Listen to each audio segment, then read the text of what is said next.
Hey everybody, it's just Kyle here today. I'm going to be talking to you about changing the key battery on basically any Genesis except for the new ones.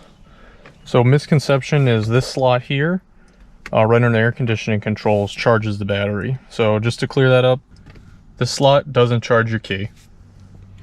So one thing you may be wondering is how do I know if my key fob battery is dead or my car battery is dead?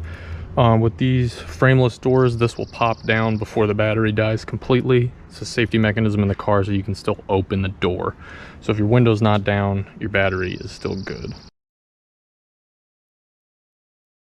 Alright, so we're up on the roof of the car. You want to remove the key from the fob by pressing the silver and pulling out. Put the key out of the fob, insert it into the door, unlock it. Back in the vehicle, I've put the key back in the fob. Where the cigarette lighter is underneath the air controls, there's a slot for the key. You go ahead and place it in there, hold the brake, and start the car. It's just that simple to start your vehicle without the battery.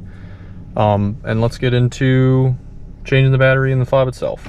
So I've gone ahead and removed the key from the fob again. I just have a small flat head. And what I found out was best is if you kind of go in the hole that the key did not come out of, there's two holes there, kind of stick it in there, twist upwards. Usually you'll get one side to pop up, and you can kind of work your way with the screwdriver around the outside to get the rest of it. As you can see, there's just a small standard battery in there, and you just throw your replacement in there, good to go.